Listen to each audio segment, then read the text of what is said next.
Hello everyone, welcome back to my channel. आज यहाँ पे सबसे ज़्यादा यूजफुल थिंग बताने वाली हूँ कि सेफ स्कोर की बात कर रहे हैं हम यहाँ पे आज। मतलब कि दिल्ली पुलिस कांस्टेबल जिसके 14 नवंबर से एग्ज़ाम स्टार्ट होंगे, सबसे पहले आप लोगों को जो पेपर अटेम्प्ट करना है वो आप लोगों को एक टारगेट लेके चलना होगा कि इतने स्कोर अगर मेरे आएंगे तो आपकी एक सीट पक्की हो जाएगी। ये जो मैं आपको बताने वाली हूँ ये पिछले कट ऑफ जो था 2020 का उससे रिलेट करके, और अभी जो पेपर आएगा वो हार्ड शिफ्ट आएगा, इजी शिफ्ट आएगा। मतलब पेपर जो होगा वो इजी टू मॉडरेट होगा, डिफिकल्ट होगा, कैसा लेवल आएगा ये इसी एग्जैक्ट कट ऑफ जो है वो पेपर होने के बाद पता चलेगी। लेकिन उससे पहले आपको क्या सेफ टारगेट लेके चलना है कि आपको इतना सेफ स्कोर अटेम्प्ट करना होगा, वो मैं आपके साथ शेयर करना चाहती हूँ। क्योंकि जैसे कि जब मैंने पेपर दिया था तो उसमें भी अप्रॉक्सीमेटली हम कितना कोशिश करें हमें नहीं पता चल पाता, बट अगर हम एक टारगेट लेके चलेंगे कि इतना स्कोर हमें कवर करना है और इतना स्कोर हमें वहां पर लाना ही लाना है, तो उस हिसाब से अभी ये जो 12 डेज बचे हैं इसमें आप उतने ही अच्छे से रिविजन कर पाओगे कि आपके पास ये जो 10 to 15 डेज बचे इसमें आप अच्छे से रिविजन करो। क्योंकि अब ये समय जो है ना, आप ज्यादा से ज्यादा रिवीजन करो। तो सबसे पहले मैं सेफ स्कोर की बात करूंगी यूआर की। तो यूआर के जो मेल है उनको टारगेट लेके चलना होगा कि 75 to 78 उनके जो मार्क्स है वो आए, और जो यूआर की फीमेल होंगी उनको टारगेट करना होगा 72 से 76 तक वो टारगेट लेके चले। ओबीसी की जो मेल और फीमेल होंगे, जो मेल होंगे उनको टारगेट लेके चलना होगा कि 70 to 75 उनके आने चाहिए। फीमेल को टारगेट करना होगा 68 to 74 आए। बाकी जो एससी वाले हैं उनको टारगेट लेके चलना होगा कि 60, जो एससी वाले हैं ना उनको टारगेट लेके चलना होगा 68 to 72 आए। और जो एसटी वाले होंगे उनको टारगेट लेके चलना होगा कि 65 to 70 आए। ये मैं इसलिए सेफ स्कोर बता रही हूँ आपको कितना लेके चलना पड़ेगा मिनिमम।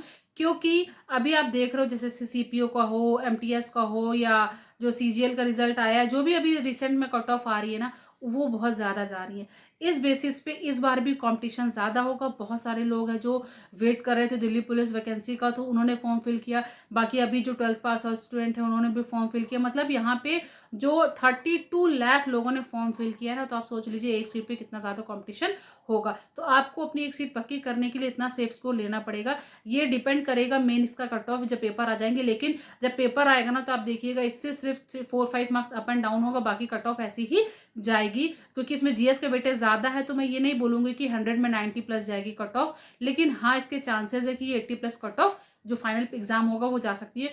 क्योंकि इस समय जो पेपर है ना वो ज्यादा कट ऑफ इसलिए भी जा रहा है क्योंकि प्रीवियस ईयर बेसिस पे क्वेश्चंस आते हैं।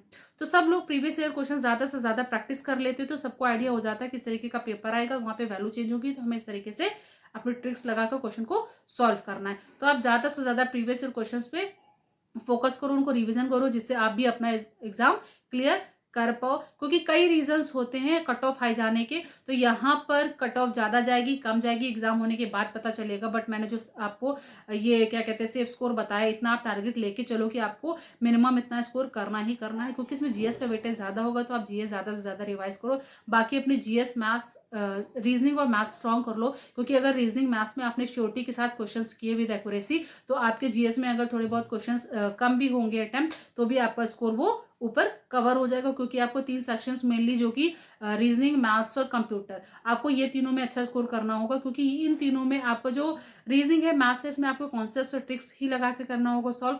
कंप्यूटर में आपको थोड़ा बहुत लर्निंग है, बाकी जीएस जो है ना वो आपको लर्निंग करना होता है। तो मेनली क्या, अगर आप जीएस बहुत ज्यादा वास्ट लेवल्स जो बच्चे कवर नहीं कर पा रहे, उनको देख लेना है कि लास्ट प्रीवियस ईयर क्वेश्चंस जो है ना वो जरूर लगा लो। बाकी आप करंट पढ़ो, static GK, modern history, Asian history, medieval history और ज्योग्राफी, ये सारी चीजें आपको मेन टॉपिक्स पढ़ने। इसका वीडियो मैं ऑलरेडी यूट्यूब चैनल पे अपलोड कर चुकी हूँ, कौन कौन से टॉपिक्स हैं, किनका वेटेज ज्यादा होता है, कौन से टॉपिक से कितने नंबर ऑफ क्वेश्चन आएंगे, तो आप वो वीडियो देख सकते हो। मैं उसका लिंक डिस्क्रिप्शन बॉक्स में दे दूंगी। बाकी जितना मैंने बताया आपको ये मिनिमम टारगेट लेके चलना होगा, चाहे वो मेल हो या फीमेल। अगर आपको कोई क्वेरी हो तो आप कमेंट बॉक्स में कमेंट करके पूछ सकते हैं। जो भी एस्पिरेंट्स है वो जी जान लगा दो, अभी ये हार्ड वर्क कर लो। क्योंकि ये जो आपके पास अब लास्ट डेज बचे ना, इसमें आपको ज्यादा से ज्यादा रिवीजन करना है। अभी आप 8-10 घंटे मेहनत कर लो।